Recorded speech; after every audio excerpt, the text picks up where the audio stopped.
السلام علیکم ورحمۃ اللہ وبرکاتہ۔ الحمد للہ ان الحمد للہ نحمده ونستعینه ونستغفره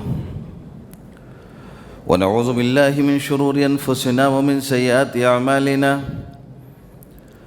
من يهده الله فلا مضل له ومن يضلل فلا هادي له وأشهد أن لا إله إلا الله وحده لا شريك له وأشهد أن محمدًا عبده ورسوله أما بعد فإن خير الحديث كتاب الله وخير الهدي هدي محمد صلى الله عليه وسلم وشر الأمور محدثاتها وكل محدثة بدعة وكل بدعة ضلالة وكل ضلالة في النار۔ أعوذ بالله من الشيطان الرجيم، بسم الله الرحمن الرحيم۔ ومن أضل ممن يدعو من دون الله من لا يستجيب له إلى يوم القيامة۔ محترم سامعین، یہ 26ویں پارے کی آیت کا خلاصہ آپ کے سامنے پیش کیا جا رہا ہے۔ اللہ تبارک و تعالیٰ نے فرمایا کہ وہ لوگ، ان سے بڑا گمراہ کون ہو سکتا ہے جو ایسوں کو پکارتا ہو جو اس دنیا میں ہی نہیں ہے، اور اس کی پکار کو نہ وہ سن سکتے ہیں نہ اس کا قیامت کی صبح تک جواب دے سکتے ہیں۔ آدمی اگر اس دیوار کے پار کوئی ہو اور کتنا بڑا پہنچا ہوا اور طاقتور ہو، اگر اسے آواز دی جائے تو اسے خبر نہیں ہو سکتی، تو وہ آدمی جو دنیا میں دیوار کے پیچھے کی خبر نہ سن سکتا تھا، وہ مرنے کے بعد سننے کیسے سب کی لگا؟ وہ جواب کیسے دے رہا ہے، وہ سن کیسے رہا؟ تو یہ اللہ نے فرمایا کہ اس سے بڑا گمراہ کون ہوگا جو ایسوں کو پکارتا ہے جو قیامت کی صبح تک اس کی بات کو سن نہیں سکتے، اس کی بات کا جواب نہیں دے سکتے۔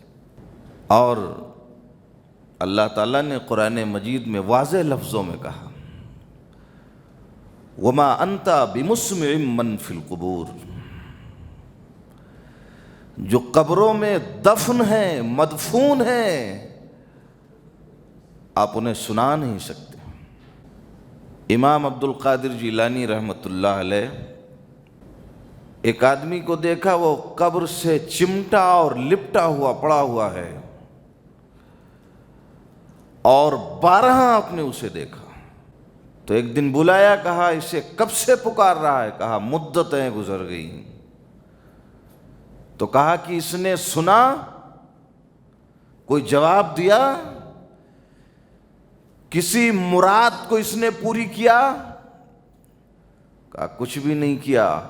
کہا ظالم، اتنی محنت اور مشقت سے، اتنی ایمانداری سے، اتنے خلوص نیت سے خدا کو یاد کیا ہوتا تو خدا مل گیا ہوتا۔ تو انہیں پکار رہا ہے جو تیری بات کو سن بھی نہیں سکتے، تیری بات کا جواب بھی نہیں دے سکتے۔ اور اس کے بعد اللہ نے فرمایا، قُلْ مَا كُنْتُ بِدْعًا مِّنَ الرُّسُلِ وَمَا أَدْرِي مَا يُفْعَلُ بِي وَلَا بِكُمْ، کہ اے نبی علیہ السلام آپ کہہ دیجئے کہ میں دنیا کے سامنے کوئی نئی بات پیش نہیں کر رہا ہوں، نہ نئی بات لے کے آیا ہوں، میں تو وہی بتا رہا ہوں جو مجھ سے پہلے موسیٰ اور عیسیٰ نے بتایا ہے، جو ابراہیم و نوح نے بتایا ہے، جو حضرت الیاس نے بتایا ہے، حضرت لوط نے بتایا۔ میں کوئی نئی شریعت لے کے نہیں آیا ہوں، وہی توحید ہے، وہی رب کا پیغام جو انہوں نے پہنچایا تھا وہی میں بھی پہنچا رہا ہوں۔ وما یفعل بی ولا بکم، اور مجھے تو اس بات کی بھی خبر نہیں ہے کہ میرے ساتھ کیا سلوک ہوگا، تمہارے ساتھ کیا سلوک ہوگا۔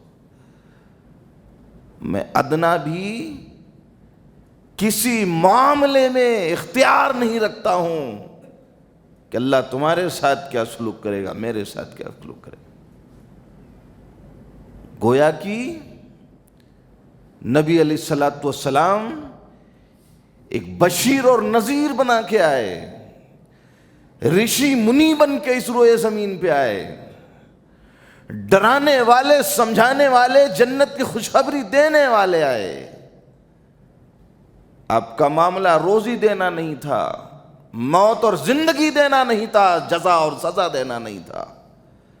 آپ نے اچھے کاموں کی خوشخبری دی اور برے کاموں سے لوگوں کو روک دیا۔ ایک بار جناتوں نے نبی علیہ الصلوۃ والسلام نماز فجر پڑھا رہے تھے۔ یہ جناتوں کا معاملہ یہ تھا کہ نبی علیہ الصلوۃ والسلام کے نبی بنائے جانے سے پہلے یہ آسمان کی طرف جاتے تھے اور آسمان پہ ہونے والی بہت سی خبروں کو سنتے تھے، واپس چلے آتے تھے اور اس میں مرچ مسالہ ملا کے یا جتنا ہے اتنا دنیا میں اس خبر کو پھیلا دیتے تھے۔ نبی علیہ الصلوۃ والسلام کے نبی بنائے جانے کے بعد آسمان پہ جانا، خبریں سننا، ایک کا 10 لگا کے لوگوں کو بتانا، انہیں روک دیا گیا۔ اب یہ سارے جنات پریشان ہو گئے، کہا یار کیا ہو گیا، لگتا ہے کوئی بڑی گھٹنا گھٹ گئی ہے، آخر ہم آسمان پہ جاتے تھے اب جا بھی نہیں سکتے۔ تو یہ سارے جنات اطراف و اکناف میں چاروں طرف پھیل گئے کہ چلو ہم خبر لیتے ہیں کہ آخر معاملہ کیا ہے، آسمان پہ ہم کیوں نہیں جا سکتے، کوئی بڑا حادثہ ہوا ہے جس کی بنیاد پہ جانا ہمیں روک دیا گیا۔ تو نبی علیہ الصلوۃ والسلام مکہ کے قریب ایک جگہ پہ نماز فجر پڑھا رہے تھے، صحابہ آپ کے پیچھے پڑھ رہے تھے، اور جناتوں نے آپ کے تلاوت کو اور قرآن مجید کو سن لیا تو کہنے لگے کہ میں سمجھ گیا کہ یہ جو بڑا حادثہ جسے ہم سمجھ رہے تھے وہ حادثہ نہیں، بنی نوع انسانیت کے لیے ایک نعمت تھی، یہی وہ نبی ہے، اس کی ذات پہ ہم ایمان لاتے ہیں، قرآن پہ ایمان لاتے ہیں۔ وہ جتنے جنات تھے سبھی مسلمان ہو گئے، اور مسلمان ہونے کے بعد ان کی مجلسیں جہاں ہوتی تھیں، جہاں وہ رہتے تھے، کھاتے تھے، پیتے تھے، قیام کرتے تھے، آرام و راحت کرتے تھے، کئی بار نبی علیہ الصلوۃ والسلام کو ان لوگوں نے تبلیغ کے لیے بلایا۔ آپ علیہ الصلوۃ والسلام جناتوں کی اس مجلس میں گئے، جناتوں نے دعوت توحید دیا اور بہت سے جنات مسلمان ہو گئے۔ تو نبی علیہ الصلوۃ والسلام کی دعوت یہ انسانوں کے لیے بھی تھی، جناتوں کے لیے بھی تھی، چونکہ آپ ساری کائنات کے لیے رحمت للعالمین بنا کے بھیجے گئے تھے۔ اس کے بعد اللہ نے فرمایا وَكَأَيٍّ مِّن قَرْيَةٍ هِيَ أَشَدُّ قُوَّةً مِّن قَرْيَتِكَ الَّتِي أَخْرَجَتْكَ أَهْلَكْنَاهُمْ فَلَا نَاصِرَ لَهُمْ، اور کتنی بستیاں ایسی ہیں جنہیں ہم نے تباہ و برباد کر دیا، اور جو طاقت قوت میں ایک دوسرے سے کہیں زیادہ تھے۔ یہ آیت کریمہ نبی علیہ الصلوۃ والسلام کو جن لوگوں نے مکہ چھوڑنے پہ مجبور کیا، آپ کے مشن کو جنہوں نے روکا تھا، آپ کے راستے میں جنہوں نے کانٹے بچھائے تھے، اور جنہوں نے مکہ سے ہجرت کرنے پر مجبور کیا تھا، اللہ نے یہ آیت ان کے لیے نازل کی، اور اللہ نے کہا کہ تم کیا ہو، تم سے پہلے پتہ نہیں کتنے طاقتور لوگوں کو ہم نے ایک چیخ سے تباہ کر دیا ہے، اور مکہ کے مشرکوں تمہاری تو کوئی حیثیت نہیں ہے، ہم نے قوم عاد اور قوم ثمود کو تباہ کیا، ہم نے قوم لوط کو برباد کر دیا، اور جس نبی کو تم نے مکہ چھوڑنے پہ مجبور کیا ہے، ہم آنے واحد میں اس مکہ شہر کو بس ہم کر سکتے ہیں۔ اور مکہ ہی نہیں چھوڑوایا، نبی علیہ الصلوۃ والسلام نے جب مکہ چھوڑ دیا اور ہجرت کر کے مدینہ کی طرف رخصت ہوئے، رخت سفر باندھا، تو ان ظالموں نے نبی علیہ الصلوۃ والسلام کا پیچھا بھی کیا۔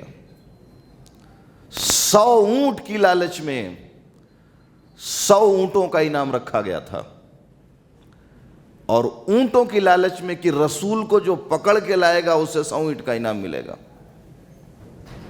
ایک آدمی نبی علیہ الصلوۃ والسلام کا پیچھا کر رہا تھا، اب بالکل آپ کے سامنے پیچھے پہنچ گیا۔ حضرت ابو بکر صدیق دیکھتے ہیں اللہ کے رسول ذرا اور آگے بڑھا تو پکڑ لے گا۔ نبی نے پیچھے مڑ کے دیکھا، اس کی اونٹنی وہیں دھس گئی۔ کیا پیارے رسول دعا کر دو یہ اونٹنی نکل جائے، اب آپ کا پیچھا نہیں کروں گا۔ تو رسول نے دعا کی، اس کی اونٹنی نکل گئی۔ پھر پیچھا کرنا شروع کیا، نبی نے پھر مڑ کے دیکھا، پھر اس کی اونٹنی کا پاؤں دھس گیا۔ اس کے بعد اس نے کہا کہ ٹھیک ہے اس بار آپ دعا کر دیجئے، میں واپس جاؤں گا، آپ کی خبر کسی کو نہیں دوں گا آپ کہاں ہیں، کس حالت میں۔ تو ایک تو شہر چھوڑنے پہ مجبور کیا، اور دوسرا پیچھا بھی کیا، آپ کو قتل کرنے کی سازش بھی کی۔ اس کے بعد اللہ تبارک و تعالیٰ نے فرمایا مثل الجنت التی وعد المتقون فیہا انہار من ماء غیر آسن۔ یہ جو دنیا میں ہم پانی پیتے ہیں، یہ پانی جو ہم دنیا میں پیتے ہیں، دنیا کا پانی اور آخرت کا پانی، آخرت میں اللہ نے فرمایا جنت میں ہم 4 قسم کے مشروبات تمہیں دیں گے پینے کے لیے۔ آدمی دنیا میں پانی پیتا ہے، پانی تو اسے آخرت میں بھی ملے گی، مگر دنیا میں اچھے پانی کے تلاش کے لیے آدمی نہ جانے کتنے جتن کرتا ہے۔ کوئی بسلری پیتا ہے، کوئی فلٹر کیا ہوا پانی منگاتا ہے، کوئی 120 فٹ یا 150 فٹ نیچے تک زمین کی کھدائی کرتا ہے کہ پانی ہمیں شدھ اور اچھا جل مل جائے۔ آدمی پینے کے لیے کتنے جتن کرتا ہے، لیکن آدمی کو شدھ پانی جلدی میسر نہیں ہوتی۔ وہ جنت کا پانی ہوگا، آدمی ہونٹ پہ لائے گا تو تر و تازہ ہوگا، خوشنما ہوگا، اچھا ہوگا، کوئی کمی محسوس نہیں ہوگی۔ کہ آدمی دنیا میں پانی پیتا ہے، یہ دنیا کا جو پانی ہے نا، غور سے سنو، 4 قسم کے پینے کی چیزیں تمہیں ملیں گی قیامت کے دن جنت میں۔ آدمی دنیا میں پانی پیتا ہے، دنیا کا پانی اتنا خراب ہے کہ آدمی فلٹر پانی ڈھونڈتا ہے۔ آدمی زمین میں کھدائی 120 اور 150 فٹ تک کرتا ہے کہ خراب پانی نہ مل جائے، سارے جتن کرتا ہے۔ اور اگر دریا کا پانی، تو پانی کی رنگت ہی تبدیل ہو جاتی ہے۔ اسی لیے نبی علیہ الصلوۃ والسلام نے کہا تھا کہ وہ پانی جس کی رنگت تبدیل ہو جائے، جس کا ذائقہ بدل جائے، وہ پانی ناپاک ہو جاتا ہے۔ لیکن جنت کا پانی وہ پانی ہوگا کہ جب تم اسے پیو گے تو ایک عجیب سی خوشی محسوس ہوگی، مسرت محسوس ہوگی۔ ایک تروتازہ پانی، ایک خوشبودار پانی، ایک خوبصورت پانی، ایک چمکتا ہوا، ایک مہکتا ہوا پانی، وہ پانی کہ اس پانی اور جنت کے پانی کا کوئی موازنہ نہیں کیا جا سکتا، ایسا پانی ہوگا۔ اور اللہ تعالیٰ جنت میں تمہیں دودھ پلائے گا، اور دودھ یہ ڈبے میں نہیں آئے گا، یہ گلاس میں نہیں آئے گا، دودھ نہیں ہوگا، دودھ کی نہریں اللہ تعالیٰ بہائے گا۔ اللہ اکبر، دودھ کی نہریں بہ رہی ہوں گی۔ یادو جی کو آپ نے دودھ مانگا، اور یادو جی 1 کلو دودھ بھینس کے تھن سے نکلتا ہے، اسے 8 کلو بناتے ہیں، لا کے پانی آپ کو پلا جاتے ہیں۔ آپ ہوٹل پہ جائیے، آپ اچھی چائے مانگیے، آپ کو خالص دودھ کی چائے نہیں ملے گی، دودھ زیادہ گرمائیں گے دودھ پھٹ جائے گا۔ اللہ نے کہا دنیا کے لوگوں، ارے میرے دودھ کا دنیا کے دودھ سے مشاہدہ مت کرو، میں تمہیں دودھ نہیں دوں گا، دودھ کی نہریں تمہیں دے دوں گا، نہریں بہ رہی ہوں گی، وہ خوشبودار دودھ، وہ مہکتا ہوا دودھ، وہ انسان کو اللہ تعالیٰ جنت میں پینے کے لیے عطا فرمائے گا۔ تو دودھ دے گا اللہ، پانی دے گا۔ شراب آدمی دنیا میں پیتا ہے، شراب ملے گی؟ جنت میں اللہ تعالیٰ تمہیں شراب بھی پلوائے گا، لیکن جس نے یہاں پی لیا اس کے لیے جنت کا شراب حرام ہو جائے گا۔ تو وہ لوگ جو دنیا میں شراب کے عادی ہیں، شراب کے رسیاں ہیں، اگر جنت میں شراب پینا چاہتے ہیں، دنیا میں دنیا کے شراب کو ہاتھ نہ لگائیں۔ یہاں آدمی شراب پی لیتا، نالی میں پڑا رہتا ہے، گٹر میں پڑا رہتا ہے، کنویں میں گر جاتا ہے، مر جاتا ہے، چوراہے پہ پڑا رہتا ہے، ہوش و حواس گم کر دیتا ہے۔ اللہ نے فرمایا میرے پاس وہ شراب ہوگی کہ عقل بھی سلامت ہوگا، ذہن بھی سلامت ہوگا، دل بھی سلامت ہوگا۔ ارے دنیا کے شراب سے توبہ کر کے آ جا، شراب نہیں، شراب کی نہریں تجھے دے دوں گا، شراب کی نہریں ہوں گی، وہ خوشبودار شراب تمہیں اللہ قیامت کے دن پینے کے لیے عطا فرمائے۔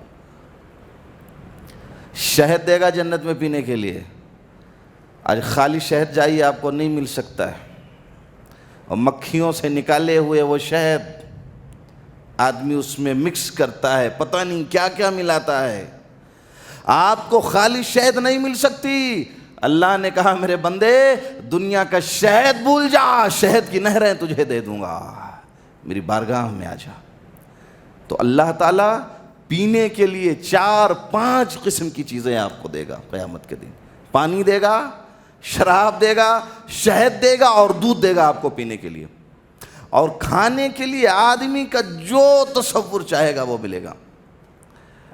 اور اس کے بعد اب آدمی کھانا پانی کھا لیا، اب سوچتا ہے اب تو ایک بہت بڑی خواہش بچی ہوئی ہے۔ اللہ رب العالمین نے فرمایا وَحُورٌ عِین کَأَمْثَالِ اللُّؤْلُؤِ الْمَكْنُونِ، 2 حوروں سے اللہ جنت میں تمہاری شادی کروا دے گا، ان حوروں کی آنکھیں موتیوں کی طرح چمک رہی ہوں گی۔ جنت کی ایک حور اگر اس دنیا کی طرف نگاہ دوڑا دے، جنت کی ایک حور اگر دنیا میں جھانک لے، رب کے عزت کی قسم دنیا کی ساری سوکھی ہوئی چیزیں سرسبز و شاداب ہو جائیں گی، یہ فصلیں لہلہاتی ہوئی، یہ گنے اور کھیت لہلہاتے ہوئے، وہ صحرا اور بیابان جہاں کچھ پیدا نہیں ہوتا، ایک جنت کی حور اگر جھانک دے، وہ صحرا میں کبھی مردمی نہیں طاری ہوگی، ہمیشہ وہ لہلاتی ہوئی نظر آئے گی۔ اللہ نے وہ طاقت اور وہ تاثیر رکھی۔ ہمارا نوجوان پڑا ہوا ہے، کسی کالج کے پیچھے گھوم رہا ہے، چھٹی کتنے بجے ہوگی، نظریں بہک رہی ہیں، ادھر ادھر بھاگ رہا ہے، لڑکیوں کا پیچھا کر رہا ہے۔ اللہ نے فرمایا یہ بھول جا، اگر قیامت کے دن حور چاہیے تو دنیا کے حوروں کے پیچھے پڑنا چھوڑ دے۔ قیامت کب آئے گی؟ قیامت کی نبی علیہ الصلوۃ والسلام نے کچھ نشانیاں بتائی ہیں۔ فَهَلْ يَنظُرُونَ إِلَّا السَّاعَةَ أَن تَأْتِيَهُمْ بَغْتَةً فَقَدْ جَاءَ أَشْرَاطُهَا، کیا قیامت کا انتظار کر رہے ہیں کہ اچانک آ جائے؟ تو وہ لوگ جان لیں کہ اس کی نشانیاں بہت سی آ چکی ہیں۔ قیامت کا نبی صلی اللہ علیہ وسلم کا اس دنیا میں آخری نبی بنا کے بھیجا جانا، یہ قیامت کی سب سے بڑی نشانی۔ اور نبی علیہ الصلوۃ والسلام نے فرمایا کہ جنت، قیامت اور میرا نبی بنایا جانا یہ دونوں انگلیوں کی طرح قریب ہیں۔ میرا نبی بنایا جانا ہی قیامت کی ایک نشانی، اور بہت سی نشانیاں نبی علیہ الصلوۃ والسلام نے فرمائی تھی۔ جیسے فرمایا تھا نبی علیہ الصلوۃ والسلام نے کہ علم گھٹ جائے گا، جہالت پھیل جائے گی۔ آج ہمارا سماج، ہماری قوم، ہمارا نوجوان آج دنیاوی تعلیم کی طرف بھاگ رہا ہے. ہر باپ کی خواہش ہے بیٹے کو انجینئر بنا دوں، ہر باپ کی خواہش ہے کہ بیٹے کو ڈاکٹر بنا دوں. علم دین تو ہم نے غریبوں کی جھولی میں ڈال رکھا ہے. غریب اس لیے بنا ہے کہ وہ دین کی تعلیم حاصل کرے. ہم تو بڑے ہیں، ہم تو دولت مند ہیں، ہم دین کا علم حاصل کر کے کیا کریں گے؟ ہم تو دنیا کمائیں گے. علم بڑھ جائے گا، گھٹ جائے گا، جہالت پھیل جائے گی. اس سے مراد دین کا علم تھا. یہ قیامت کی نشانی ہے. آج دین سے لوگ بھاگ رہے ہیں، دنیا کی طرف جا رہے ہیں. شراب پی جائے گی، شراب کی کثرت ہو جائے گی، یہ قیامت کی نشانی ہوگی. آج کیا حالات ہیں آپ دیکھ لیجئے. پہلے تو اسے ہندو پیتا تھا، اب تو مسلمان برابر کا شریک ہے اس میں. شراب کی کثرت ہو جائے گی. اور ہماری حکومتیں، چاہے صوبائی حکومتیں ہوں یا مرکز کی حکومت ہو، کوئی حکومت ہماری شراب کو بند کرنے پہ صحیح معنوں میں سنجیدہ نہیں ہے. جہاں بھی شراب بند ہے وہاں شراب پیے جا رہے ہیں، شراب بیچے جا رہے ہیں، سب کچھ ہو رہا ہے. اور اس شراب نے انسان کو کہاں سے کہاں تک پہنچا کے تباہ و برباد کیا. تو شراب کی کثرت عام ہو جائے تو یہ سمجھ لو قیامت قریب ہے. زنا عام ہو جائے گا. آج گناہ کرنا آدمی کے لیے بہت ہی آسان ہو گیا. ایک موبائل کا بٹن دبائیے، سارا گناہ حاضر ہے، جہاں چاہیے وہاں بلا لیجئے. گناہ گھر دوڑ کے آ رہا ہے. زنا کی کثرت ہے. آج امریکہ، یورپ وہ ملک ہیں جو اپنے آپ کو ترقی یافتہ کہہ رہی ہیں. 50% عورتیں ایسی ہوتی ہیں جو بن بیاہی ماں بن جاتی ہیں. کتنے غلط حرکات کی وجہ سے آج ان کو اپنے حمل ساقط کرانے پڑتے. اور یہ وبا ہندوستان میں بھی پھیلی اور زنا کثرت سے عام ہو گیا. اور زنا کو اب تو گناہ کو گناہ ہی نہیں سمجھا گیا. ایک دوست زنا کرتا ہے، گناہ کرتا ہے، فحاشی کرتا ہے، دوستوں میں جا کے بتاتا ہے میں زنا کر کے آیا ہوں، میں فحاشی اور گناہ کا کام کر کے آیا ہوں. تو یہ زنا اور فحاشی کا بڑھ جانا یہ قیامت کی نشانی ہو. اور نبی علیہ الصلوۃ نے فرمایا قیامت کے قریب عورتیں زیادہ ہوں گی، مرد کم ہو جائیں گے. عورتوں کی کثرت آج بڑھ رہی ہے. آپ میڈیا کو دیکھیں، آپ تاریخ میں جائیں، دنیا کا مطالعہ کریں. یہاں تک کہ نبی علیہ الصلوۃ نے فرمایا ایک 50 عورتوں کا کفیل ایک مرد بنے گا. اتنی عورتوں کی کثرت بڑھ جائے گی. آج رحم مادر میں لڑکیوں کو مار دیا جاتا ہے. اللہ کے قدرت سے کوئی لڑ نہیں سکتا ہے. اللہ جو چاہتا ہے وہی دیتا ہے، آدمی جو چاہے کوشش کر. قتل بڑھ جائے گا، یہ بھی قیامت کی نشانی ہے. چلتے راستے قتل ہو رہے، یہ قتل بڑھ جائے گا. اور ہندوستان میں قتل کثرت سے ہو رہے ہیں اور پوری دنیا میں ہو رہے ہیں. آج انسان کی قیمت گاجر اور مولی سے بھی کم ہو چکی ہے، سستی ہو گئی. اور عیسیٰ علیہ السلام کا اس دھرتی پہ آنا، دمشق میں ایک دن شاید میں نے تفسیر میں یہ بات عرض کی تھی، فجر کے وقت حضرت عیسیٰ علیہ السلام کا نزول ہوگا. مسجد پہ آئیں گے، اتریں گے سیڑھیوں سے، نماز فجر پڑھائیں گے. اس کے بعد یہودیوں کا قتل شروع ہوگا. اور اس کے بعد عیسیٰ علیہ السلام کا آنا یہ قیامت کے آخری نشانیوں میں سے ہوگی. اور ایک ہوا چلے گی، سورج اس دن مغرب سے نکلے گا، مشرق میں طلوع ہوگا. ایک ہوا چلے گی، وہ ہوا ہانک کے انسان کو ایک طرف لے جائے گی. یہ ہوا جیسے آج چل رہی ہے، یہ نشانیاں ہیں قیامت کی. اور یہ انسان کو بتلانے کے لیے آتی ہیں کہ یہ ہوائیں کبھی بھی انسان کی جان لے سکتی ہیں. لہٰذا ہمیشہ ہوشیار رہو، اللہ سے اپنے لو کو لگا کے رہو. قتل و غارت گری، یہ زنا، یہ شراب خوری، یہ جھوٹ بولنا چھوڑ دو. شاید اللہ کی رحمت کا نزول تمہارے ساتھ ہو جائے. تو یہ قیامت کی نشانیاں تھیں جو میں نے آپ کے سامنے عرض کی. اس کے بعد اللہ نے صلح حدیبیہ کا تذکرہ کیا، انا فتحنا لک فتحا مبینا، اے نبی علیہ الصلوۃ والسلام ہم نے آپ کو کھلم کھلا فتح دی ہے۔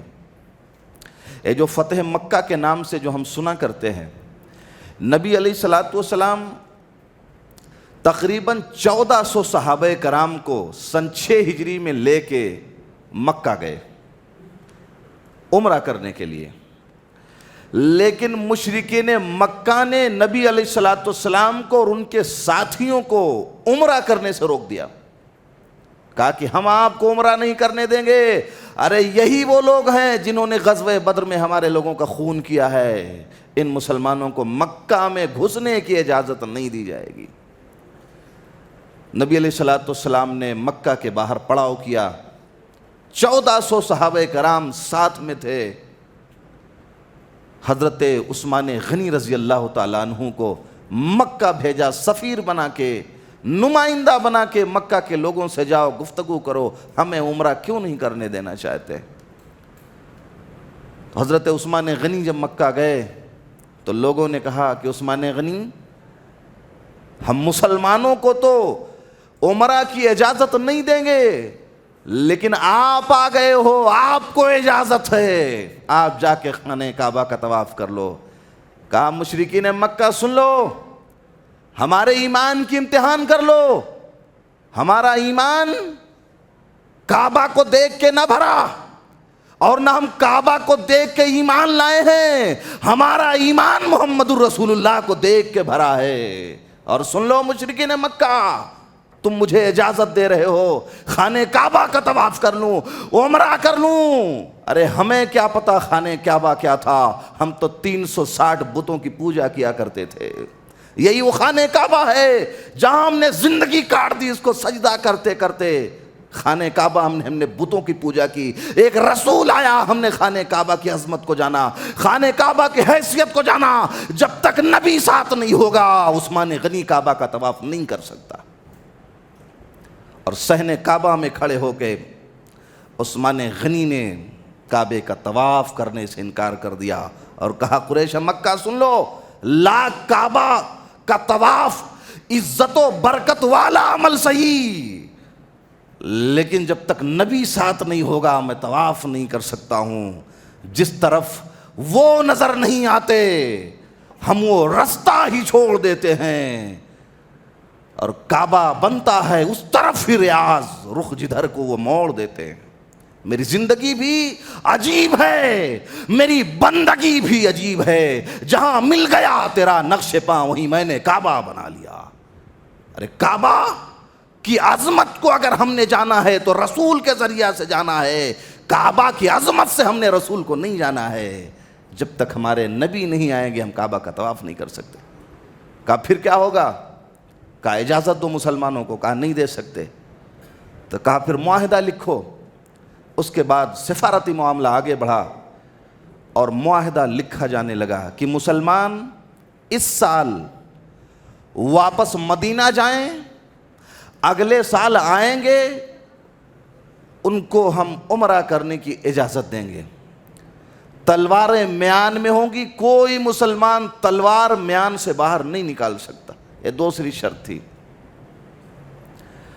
اور اس کے بعد تیسری شرط یہ تھی کہ 3 دن کے بعد کوئی مسلمان مکہ میں دکھائی نہ دے۔ چوتھی شرط یہ تھی کہ معاہدہ تو لکھا جا رہا ہے لیکن کوئی مسلمان اگر مکہ بھاگ کے آئے گا تو ہم اسے واپس نہیں کریں گے، اور مکہ سے کوئی مشرک بھاگ کے تمہارے پاس جائے گا تمہیں واپس کرنا پڑے گا۔ یہ بہت جھکا ہوا معاہدہ تھا، اور نبی علیہ الصلوۃ والسلام نے معاہدہ لکھنا شروع کیا، اور صحابہ کرام اس معاہدے کے لیے راضی نہیں تھے۔ اے رسول اتنا جھک کر، اتنا دب کر ہم، اللہ کے رسول یہ مناسب نہیں لگتا۔ حضرت عمر نے کہا آپ نبی ہیں، آپ پہ کتاب کا نزول ہوا ہے، پیارے رسول اتنا جھک کر آپ کیوں معاہدہ کر رہے ہیں صلح حدیبیہ کا؟ ہم ان سے لڑیں گے، ہم ان سے جہاد کریں گے، ہم بغیر عمرہ کیے واپس نہیں جائیں گے۔ تو نبی علیہ الصلوۃ والسلام نے کہا نہیں تمہیں نہیں پتہ ہے، لیکن صحابہ نبی کی بات کو ماننے کے لیے تیار نہیں ہوئے۔ عورت کا کتنا بڑا کردار ہوتا ہے۔ نبی علیہ الصلوۃ والسلام نے دیکھا جب صحابہ میری بات ماننے کو تیار نہیں، یہ آڑے ہیں جنگ لڑنے کے لیے کہ یا عمرہ کر کے جائیں گے یا جان دے کے جائیں گے، یا جان لے کے جائیں گے، یا شہید ہو کے جائیں گے یا غازی بن کے جائیں گے، جب دیکھا صحابہ تیار نہیں ہو رہے ہیں تو ام سلمہ رضی اللہ تعالیٰ عنہ آپ کے ساتھ میں گئی تھیں، آپ کی زوجہ. آپ نے مشورہ کیا، کہا تو صحابہ لوگ بڑے ناراض ہیں، تو لڑنا چاہتے ہیں، اس معاہدے پہ جھکنے کے لیے تیار نہیں ہیں. ام سلمہ نے کہا پیارے رسول آپ کسی کو کچھ مت سمجھائیے، آپ جائیے سر کے بال بنوائیے اور قربانی کیجئے، یہ سارے لوگ آپ کو کرنا دیکھیں گے تو کرنا شروع کر دیں گے. ایک عورت کا مشورہ، 1400 صحابہ کرام، نبی علیہ الصلوۃ والسلام نے سر کے بال بنوائے اور قربانی کی. جب نبی کو کرتے ہوئے دیکھا تمام صحابہ مجبور ہو گئے، قربانی بھی کیا، سر کے بال بھی بنوا لیے، اور اللہ نے ان کا عمرہ مان لیا اور وہ صحابہ کرام واپس آئے. جب معاہدہ لکھا جا رہا تھا، عروہ بن مسعود ثقفی سفیر بن کے آیا تھا، مشرکین مکہ کا سردار تھا. جب واپس گیا تو مشرکین مکہ سے کہا کہ مشرکو سنو، میں تو دنیا کے بڑے بڑے بادشاہوں کے گھر میں گیا ہوں، میں نے قیصر و کسریٰ کے بادشاہ کو دیکھا ہے، ان کے درباروں کو دیکھا ہے، حبشہ کے دربار میں گیا ہوں، لیکن میں نے اتنی تعظیم کسی کو کرتے ہوئے نہیں دیکھا جتنا محمد کے صحابہ محمد کا کیا کرتے صلی اللہ علیہ وسلم. ہم نے کسی بادشاہ کے ماننے والوں کو اپنے بادشاہ کی اتنی تعظیم کرتے نہیں دیکھا جتنا نبی کے لوگ نبی کی کیا کرتے. ارے کہا وہ نبی کا تو یہ عالم ہے کہ تھوکتا بھی ہے تو صحابہ اس کے تھوک کو زمین پہ نہیں گرنے دیتے، چہرے پہ لگا لیتے ہیں، ہاتھ پہ مل لیتے ہیں، بدن پہ مل لیتے ہیں. کہا کسی بادشاہ کے تھوک کو ہم نے لپک کے لوگوں کو لگاتے ہوئے نہیں دیکھا. یہ نبی علیہ الصلوۃ والسلام سے محبت اور کیفیت کا عالم تھا صحابہ کرام کی. اور اس کے بعد اللہ نے صحابہ کرام کی ایک تعریف فرمائی، بڑی جامع تعریف. محمد الرسول اللہ صلی اللہ علیہ وسلم، محمد صلی اللہ علیہ وسلم اللہ کے رسول ہیں. اب یہ بات اتنی سی ہے، اس کے بعد صحابہ کرام کے فضائل اور ان کی تعریف بیان کی جا رہی ہے. اب ایک بات میں آپ کو عرض کروں کہ تذکرہ ہو رہا ہے صحابہ کرام کا، اور صحابہ کرام کے تذکرے سے پہلے محمد الرسول اللہ لانے کی ضرورت کیا تھی. اللہ تعالیٰ نے صحابہ کے تذکرے سے پہلے محمد الرسول اللہ کا تذکرہ اس لیے کیا تاکہ دنیا جان لے کہ اگر نبی نہ ہوتے تو صحابہ کہاں سے وجود میں آتے. کیا ان کے خدمتوں نے انہیں صحابی بنایا؟ کیا ان کے جان مال لٹانے نے انہیں صحابی بنایا؟ کیا رب کی بارگاہ میں جہاد کرنے کی وجہ سے وہ صحابی بن گئے؟ کیا اللہ کی راہ میں شب بیداریاں کرنے سے صحابی بن گئے؟ تو معاملہ یہ تھا کہ نہ نمازیں پڑھنے سے صحابی بنے، نہ جہاد کرنے سے صحابی بنے، نہ اللہ کی راہ میں شب بیداریاں کرنے سے صحابی بنے. اگر صحابی کوئی بنا ہے تو اس کی اصلی وجہ یہ تھی کہ بحالت ایمان انہوں نے حضور کا چہرہ دیکھ لیا تھا. بحالت ایمان انہوں نے حضور کا مکھڑا دیکھ لیا تھا. ایمان لانے کے بعد حضور کے دیدار نے انہیں صحابی بنا دیا ہے. حضور کے شفقت و محبت نے انہیں صحابی بنا دیا ہے. ورنہ آج روئے زمین مل جائے، سجدہ ریز ہو جائے، نبی کے اس ادنا صحابی کا بھی مقابلہ روئے زمین نہیں کر سکتی جسے نام لکھنا بھی نہیں آتا. اور آدمی پوری زندگی سجدے میں پڑا رہے لیکن نبی کے اس ایک صحابی کا مقابلہ نہیں کر سکتا جو ایمان لایا ہو اور ابھی نماز ظہر بھی نہ آئی ہو، نماز بھی نہ پڑھا ہو، انتقال ہو گیا ہو. ایک اس صحابی کا بھی مقابلہ دنیا کے سارے لوگ مل کر نہیں کر سکتے. تو اللہ نے فرمایا محمد الرسول اللہ صلی اللہ علیہ وسلم والذین معہ اشداء علی الکفار، کہ اے نبی دیکھیے صحابہ کرام کی اس میں 5 تعریف بیان ہوئی، لیکن سب سے پہلا تعارف صحابہ کو جو پیش کیا اشداء علی الکفار، کہ حضور تیرے سنگت میں تو لوگ ایسے ہیں جو جنگ کیا کرتے ہیں۔ دیکھیے جنگ کرنے میں آدمی کی جان جاتی ہے، اور یہ جنگ کرنا یہ سب سے بڑی برکت صحابہ کرام کی تھی۔ نماز بھی آدمی پڑھتا، نماز پڑھنے میں جان نہیں جاتی، روزہ رکھنے میں جان نہیں جاتی، کسی سے اخلاق سے ملنے میں جان نہیں جاتی، مگر آدمی جب جنگ کے لیے نکلتا ہے تو جان دے کے بھی آتا ہے، جان لے کے بھی آتا ہے۔ تو فرمایا حضور تمہارے ساتھی تو ایسے ہیں کہ وہ اللہ کی بارگاہ میں جنگ لڑا کرتے۔ یہ صحابہ کرام کی پہلی صفت ہے، اشداء علی الکفار رحماء بینہم۔ اور دوسری صفت یہ تھی کہ وہ آپس میں بڑے ہی محبت کیا کرتے ہیں، کسی کو کوئی تکلیف دیکھ لیں تو تکلیف ان سے رہا نہیں جاتا ہے، اپنے گھر کا مال انہیں لے جا کے دے دیتے ہیں۔ تراہم رکعا سجدا یبتغون فضلا من اللہ ورضوانا، وہ سجدے میں پڑے رہتے ہیں، اللہ کی عبادت کرتے ہیں اور اس کا فضل تلاش کرتے ہیں، وہ صحابہ کرام۔ سیماہم فی وجوہہم من اثر السجود، اور ان کے چہروں سے ان کے نماز کا اندازہ ہو جاتا ہے، ان کے چہروں پہ یہ سجدوں کے نشان تھے، ان کے ماتھوں پر اس طرح رب کی بارگاہ میں عبادتیں کی تھیں کہ وہ دیکھ کے پہچان لیے جاتے تھے کہ اللہ تبارک تعالیٰ کے نمازی بندے۔ اور اللہ نے انہیں پیدا بعد میں کیا، تورات و انجیل میں پہلے بشارت دے دی کہ نبی کے صحابہ وہ ہوں گے جن کا ایمان یہ ہوگا، جن کا معاملہ یہ ہوگا۔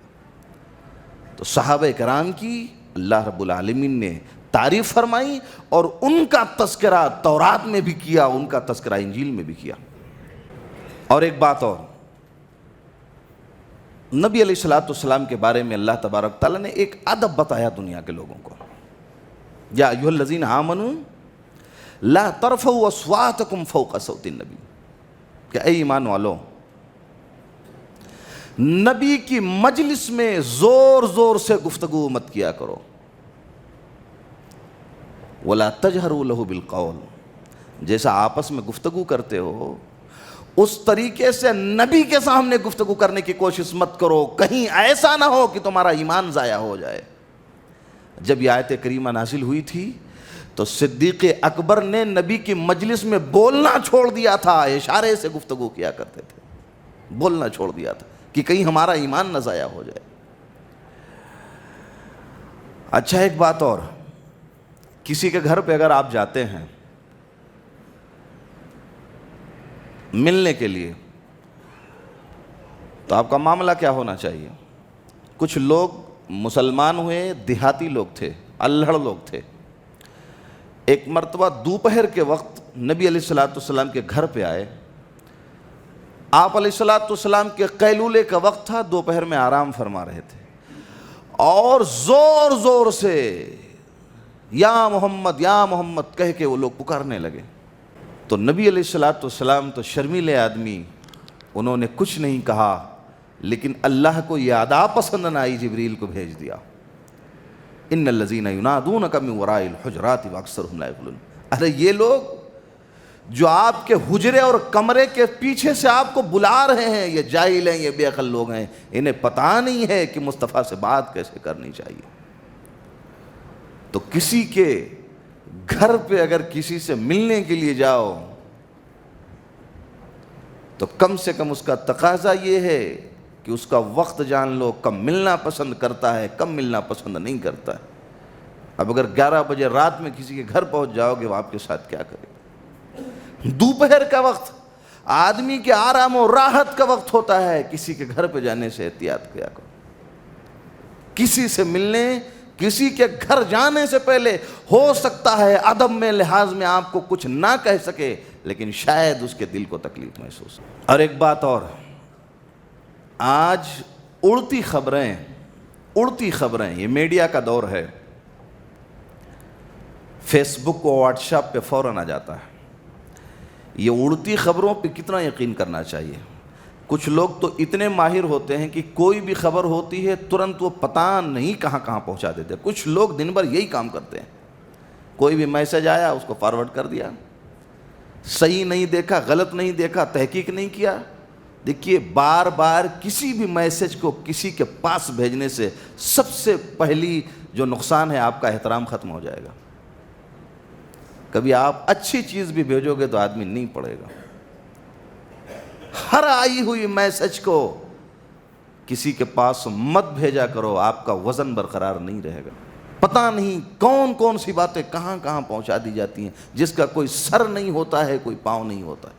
تو اللہ نے فرمایا یا ایھا الذین آمنوا ان جاءکم فاسق بنبأ فتبینوا ان تصیبوا قوما بجہالۃ فتصبحوا علی ما فعلتم نادمین، کہ اے مومنو تم ایمان لا چکے ہو، اگر کوئی فاسق کسی چیز کی خبر دے تو ایسے ہی مت اڑ جاؤ، کم سے کم تحقیق کر لیا کرو کہ خبر جو لایا ہے سچ بول رہا ہے یا جھوٹ بول رہا ہے.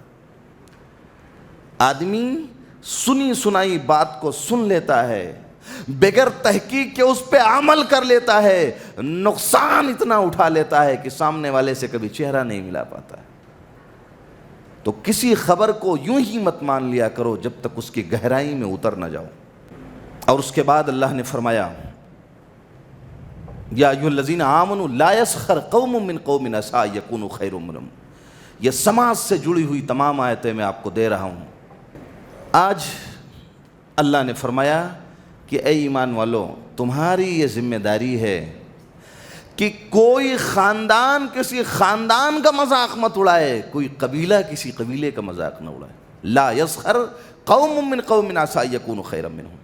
تم نے کسی کا مذاق اڑایا، ہو سکتا ہے تم جس کا مذاق اڑا رہے ہو اللہ کی نظر میں وہ قوم تم سے بہتر بنا دی گئی ہو. یہ کون جانتا. آج ہمارے یہاں ذات برادریوں نے بہت مہتو بنا رکھا ہے.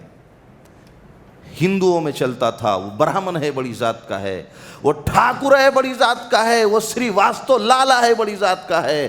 ہمارے یہاں بھی چل گیا ہے، ہم خان ہیں بڑی ذات کے ہیں، ہم پٹھان ہیں بڑی ذات کے ہیں. دوسروں کو تو ہم نے دلت سمجھ رکھا ہے. یہ ہندوستانی کلچر، یہ ہندوؤں کی تہذیب جو وہاں تھی وہ ہمارے اندر گھس گئی ہے. اور مسلمان ایک خاندان اپنے آپ کو اونچا سمجھتا ہے، دوسرے کو نیچا سمجھتا ہے. اللہ نے فرمایا نیچا مت سمجھو، ہو سکتا ہے جسے تم نیچا سمجھ رہے ہو اللہ کی نظر میں تم سے بہتر ہو. لا یسخر قوم من قوم عسیٰ ان یکونوا خیرا منہم. اور عورتوں کا خصوصاً تذکرہ کیا، کوئی عورت کسی عورت کا مذاق نہ اڑائے. عورتوں میں معاملہ زیادہ ہوتا ہے. وَلَا تَلْمِزُوا أَنفُسَكُمْ. اور سنو کسی کو طنز مت کرو، کسی کو بولی مت سناؤ. آدمی ہوتا ہے کبھی کبھی کوئی دشمن جا رہا ہے اس کو بولی سناتا ہے سڑک پہ کھڑے ہو، یہ کام مت کرو. جنگ کی آگ بھڑک سکتی ہے، وہ بھی تیش میں آ گیا وہیں جھگڑا شروع ہو جائے. کسی کو بولی مت سناؤ. کسی کے باپ کے کام کو بیان مت کرو کہ فلاں کا باپ تو یہ کام کرتا ہے، تیری ماں تو ایسی ہے، تیرا باپ تو ایسا ہے، تیرا خاندان جانتا ہوں. تو کسی کو بولی بھی مت سناؤ. کسی کا نام بھی مت نکالنے کی کوشش کرو. آج نام نکالا جا رہا ہے، کسی کا جمن نام رکھ دیا، کسی کا ببن نام رکھ دیا، کسی کا پپو نام رکھ دیا، کسی کا گڈو نام رکھ دیا، کسی کا لڈو نام رکھ دیا. اللہ کے نبی نے اتنے خوبصورت نام بنائے ہیں اور آدمی نے اپنا نام رکھنا شروع کر دیا اور لوگوں نے کہنا شروع کر دیا. کوئی اندھا ہے اسے اندھا مت کہو، اسے تکلیف ہوگی. کوئی لنگڑا ہے اسے لنگڑا مت کہو، اسے تکلیف ہوگی. ہاں یہ اور بات ہے کسی کا نام بہت فیمس ہو گیا ہے، اس کے علاوہ کسی اور نام سے آپ پہنچ ہی نہیں سکتے تو اس کا نام لینے کی گنجائش ہے اگر اسے برا محسوس نہ ہو. تو یہ ایک سماجک ذمہ داری تھی جو اللہ نے تمہارے اوپر عائد کی کہ کوئی ایسا کام مت کرو جو تمہارا بھائی تمہاری وجہ سے تکلیف میں ہو جائے. وَمَن لَّمْ يَتُبْ فَأُولَٰئِكَ هُمُ الظَّالِمُونَ. اس کے بعد اللہ نے فرمایا تم نے یہ سارے گناہ کر لیے، اب اگر یہ گناہ کی معافی تم نے نہ مانگی، توبہ نہ کیا گناہ کرنے کے بعد، تو تم ظالم ہو جاؤ گے.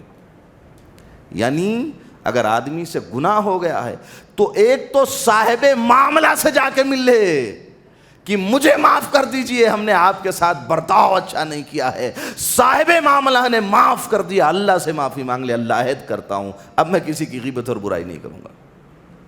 یہ معاملہ ہوتا ہے، زندگی سماج میں ایسے گزاری جاتی.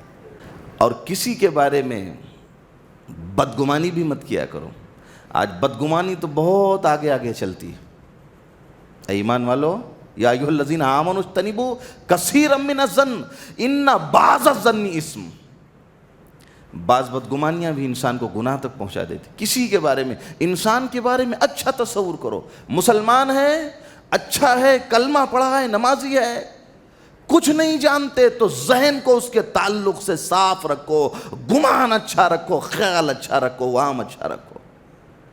بعض لوگ دنیا میں اتنے منفی سوچ کے ہیں، اتنے نگیٹو سوچ کے ہیں کہ ان کو دنیا میں کوئی اچھا ہی نہیں ملتا ہے.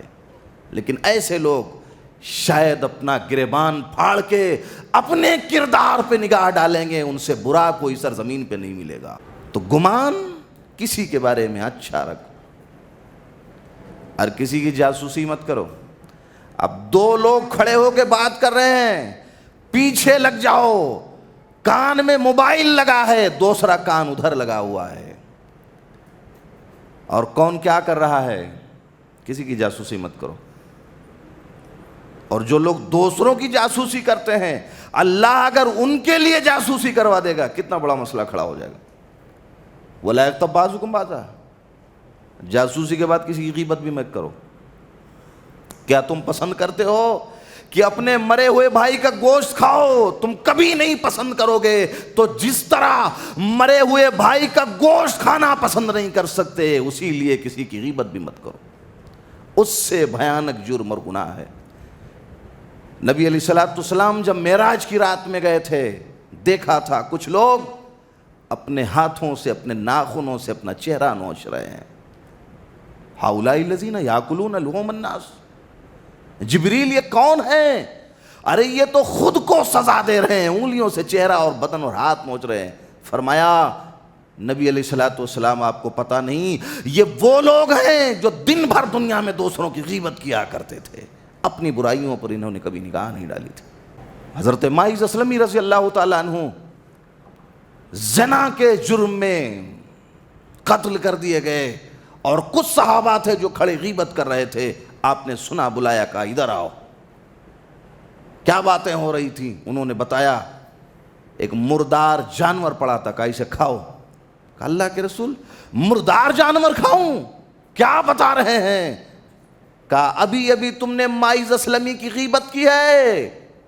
ارے اگر تمہیں اس کے گناہ کا علم ہو جاتا، اس کا گوشت کھا لیا ہوتا، ماعز اسلمی کی غیبت نہ کی ہوتی. اور جس کی تم نے غیبت کی ہے نا، تمہیں پتا نہیں ہے کہ وہ ماعز اسلمی اس وقت جنت کے نہروں میں غوطے لگا رہا ہے. اللہ جانتا ہے اچھا کون ہے، برا کون ہے. یہ ہمیں فیصلہ کرنے کا اختیار نہیں دیا گیا. اللہ نے جنت اور جہنم کا تذکرہ کیا. یوم نقول لجہنم هل امتلأت وتقول هل من مزید. قیامت کے دن جہنم جو ہے اللہ تعالیٰ سے کہے گی کہ اللہ تعالیٰ کیا کوئی اور بھی ہے جس میں داخل ہونا چاہتا ہے؟ اللہ پوچھے گا کیا جہنم تو بھر گئی کہ کچھ جگہ خالی والی بچی ہے؟ تو جہنم پوچھے گی اللہ کوئی اور بھی ہے جس نے تیری نافرمانی کی تھی؟ میں اسے قبول کرنے کے لیے تیار ہوں. حل بھی مزید، کیا اور بھی ہے؟ تو لاؤ، بھیجو. اس کے بعد اللہ رب العالمین جہنم میں اپنا پاؤں ڈال دے گا.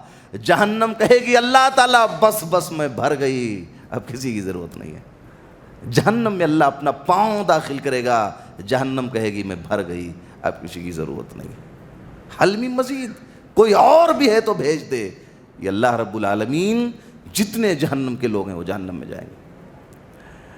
اور جنت سے اللہ رب العالمین پوچھے گا، جنت بھی بھری نہیں ہوگی.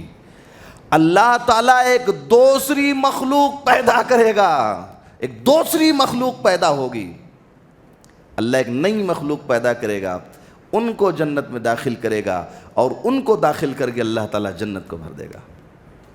کتنا بڑا غفور الرحیم ارحم الراحمین ہے وہ پاک پروردگار عالم کہ ایک نئی مخلوق پیدا کرے گا، ان سے جنت کو بھر دے گا. وہ جنت میں جائیں گی اور جنت کے مزے لیں گی. اور جنتیوں سے کہا جائے گا وَأُزْلِفَتِ الْجَنَّةُ لِلْمُتَّقِينَ غَيْرَ بَعِيدٍ.